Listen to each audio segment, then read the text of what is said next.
Hi, welcome to the fourth session of the binomial. इसमें हम general term के बारे में पढ़ेंगे और मिडिल टर्म्स के बारे में पढ़ेंगे. ठीक है.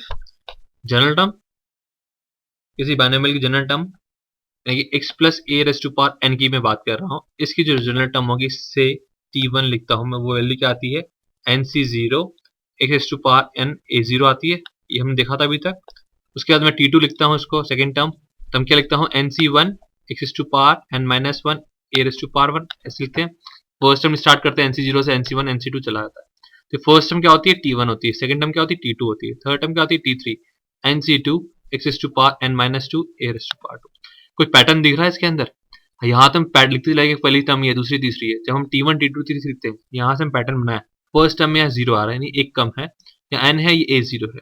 अगर हम इसको देख के पैटर्न बनाते हैं सेकंड टर्म और थर्ड टर्म को देखते हुए, तो मैं tr+1 लिख देता हूँ यहाँ पे.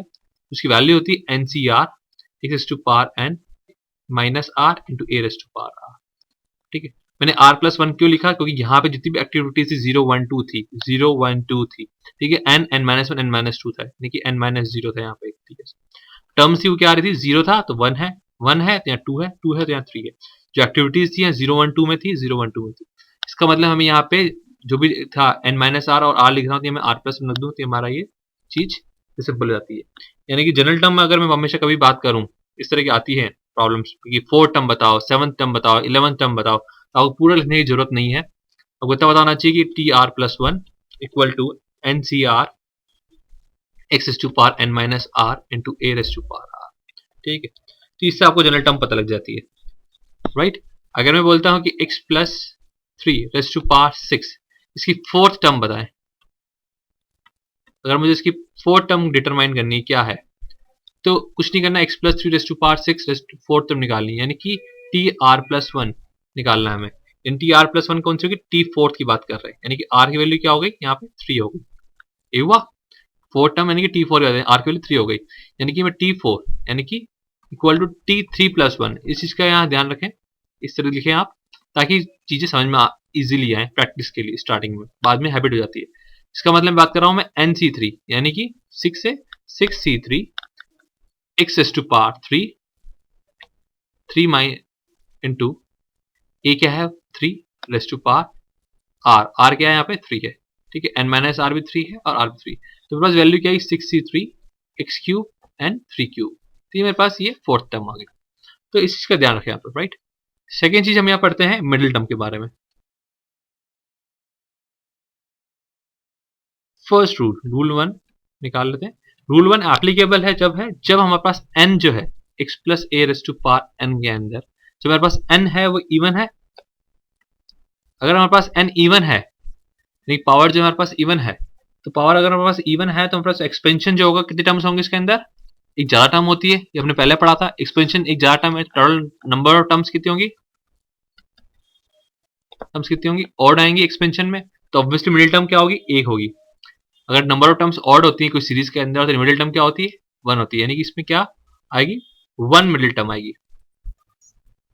और उस 1 मिडिल टर्म कौन सी होगी हमारी, वो tn/2. r मिडिल टर्म निकाल लिया, +1 हम हमेशा लिखते आ रहे हैं, तो tn/2 + 1 is your middle term, right.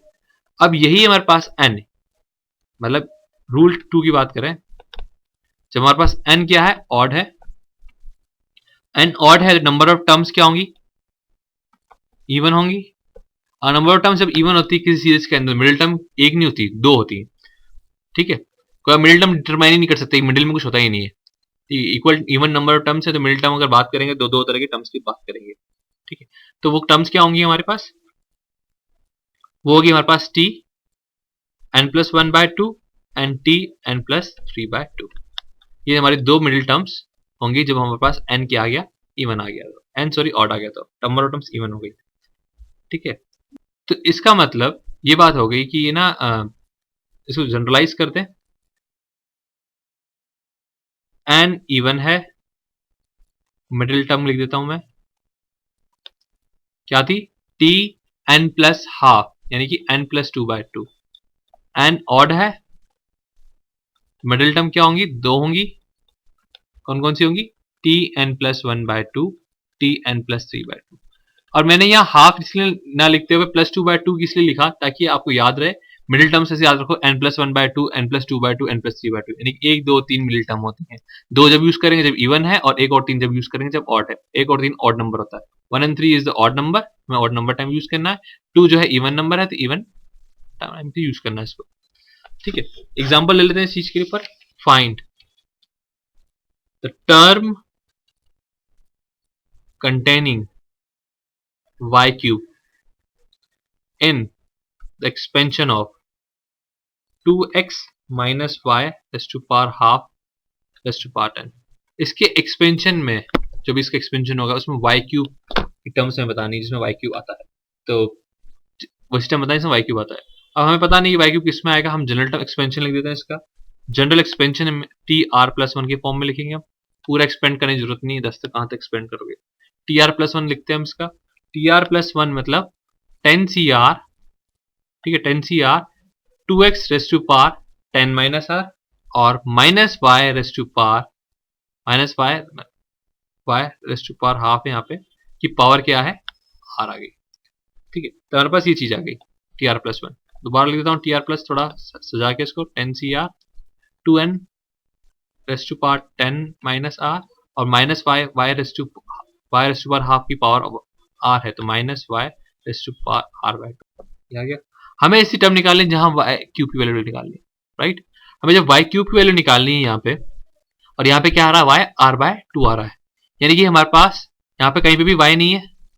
ठीक है, यहाँ कहीं पे भी y नहीं है। इसका मतलब मैं अगर r/2 की वैल्यू 3 के बराबर पुट कर दूं तो r की वैल्यू क्या हो गई, 6 हो गई। r की वैल्यू 6 रख दी, यानी कि टर्म कौन सी होगी यहाँ पे, 7, यानी 6 + 1। 7 टर्म के अंदर 10, r के लिए 6 है, 10c6 2x raised to power 10 minus r, यानी कि 10 minus 6 that is 4 minus y, ठीक है, raised to power r/2 that is 3। y cube भी निकालना था हमको, y रेस्ट टू पावर 3 में कौन से कोएफिशिएंट्स आ रहे हैं। तो 10c6 की वैल्यू हमने निकाल ली, 10c6 वैल्यू निकाल लेते हैं, और -1 रेस्ट टू पावर 3 की वैल्यू माइनस होगी या नेगेटिव साइन आएगा, नेगेटिव, -1 की पावर 3 नेगेटिव आएगा। 10c6 होगा 10 × 9 × 8 × 7 अपॉन 1 × 2 × 3 × 4, राइट। 2 की पावर 4, x की पावर 4, y की पावर 3, राइट। कैलकुलेट करते हैं, सॉल्व किया इसको, और वैल्यू है 3360 x की पावर 4 एंड y क्यूब। तो हमारे पास ये एक्सपेंशन आ चुका है इसका, इसके अंदर y क्यूब कंटेंट है। और टर्म कौन सी है, वो 7th टर्म है। कोई पूछे टर्म कौन सी है, तो 7th टर्म होगी। r की वैल्यू 6 थी। तो कई बार कंफ्यूजन होता है, बहुत जल्दबाजी में गलती कर देते हैं ना, r की वैल्यू 6 आते हैं 6 टर्म मान लेते हैं, ऐसा नहीं होता है। T7 में कई बार r की वैल्यू 7 मान लेते हैं, ऐसा नहीं। ठीक है, थोड़ा ध्यान रखें, सही होगा problem. x plus y raised to power n, find the value of n such that coefficient of 4th and 13th term are equal। यानी कि मेरे चौथी और 13th की जो टर्म आएगी उसके कोएफिशिएंट्स क्या है, इक्वल है। ठीक है, 4th टर्म की बात कर रहा हूं मैं, T4 की बात कर रहा हूं। हमेशा बताया कि स्टार्टिंग में आप T4 लिखो तो T3+1 लिखो, ताकि आपको r की वैल्यू क्लियरली पता लग जाए। ये हो गया NC3 x की पावर n-3 इंटू r की पावर 3, सॉरी y की पावर 3। ठीक है, और 13 टर्म बात कर रहे हैं तो हो गया T12+1, यानी कि NC12 x की पावर n-12 y की पावर 12। ठीक है, ये आ गया हमारे पास। अब हमें कोएफिशिएंट्स इक्वल करना है, यानी कि इन दोनों को इक्वल करना है, यानी कि NC3 को इक्वल करना है NC12 से। NC3 को NC12 से इक्वल करना है तो ये कब पॉसिबल है, जब n की वैल्यू क्या होगी, NCR इक्वल टू NCn-r होता है, राइट। यानी कि ये 12 जो है क्या हो जाएगा, वो n-12 हो जाए 3 के बराबर, राइट। तो n की वैल्यू क्या आ गई, 15। तभी पॉसिबल होता है जब NCR n-r के बराबर होता है, यानी कि ये 3 है तो ये क्या होना चाहिए, n-12 होना चाहिए। सॉरी, ये 12 जो है n-3 के बराबर होना चाहिए, या ये 3 जो है ये n-12 के बराबर होना चाहिए। तो n की वैल्यू क्या आ गई, 15 आ गई। दोनों केस में इक्वल आती है, राइट। तो इस तरह से हमने कैलकुलेट कर लिया। Thank you for now, have a nice day.